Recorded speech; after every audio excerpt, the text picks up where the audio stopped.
మీకోసం మొదటి చిట్కా.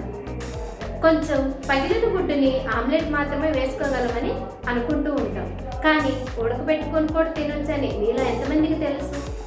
అది ఎలాగంటే, కొంచెం పగిలిన గుడ్డుని కొంచెం వెనిగర్ కలిపిన నీళ్ళల్లో ఉడకబెడితే లోపల ఉండే పచ్చిసొన బయటికి రాకుండా ఉంటుంది.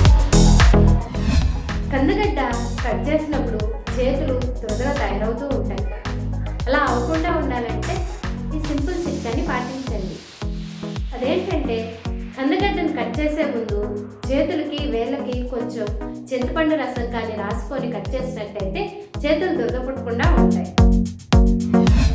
దొండకాయలు బెండకాయలు కోసినప్పుడు చేతులు చాలా జిడ్డుగా బక్కగా తయారవుతూ ఉంటాయి. ఎంత శుభ్రపరిచినా ఆ చేతులు మాత్రం శుభ్రపడనే పడవు.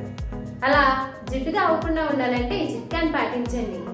అది ఏంటంటే, కూరగాయలు కోసే ముందు చేతులకి వేళ్ళకి కొంచెం కొబ్బరి నూనె కానీ రాస్తే సరిపోతుంది. అరటికాయ వేపుడు చేసుకునేటప్పుడు అరటికాయ త్వరగా వేగనే వేగదు. అలా వేగాలంటే ఈ చిట్కా పాటించండి. అదేంటంటే, అరటికాయ కోసిన వెంటనే ఒక 5 లేదా 10 నిమిషాలు మజ్జిగలో ఉంచితే అరటికాయ ముక్కలు చాలా త్వరగా వేగి వేపుడు కూడా రుచిగా ఉంటుంది. ఎక్కువ రోజులు నిల్వ ఉన్న బంగాళదుంపలు మెత్తబడిపోతూ ఉంటాయి.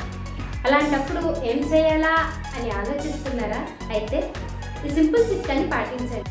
అదేంటంటే, ఐస్ ముక్కల్ని ఒక గిన్నెలో తీసుకొని అవి నీరుగా మారినప్పుడు మెత్తబడిన బంగాళదుంపలను ఆ నీళ్ళలో కానీ వేస్తే అవి గట్టిగా తయారవుతాయి.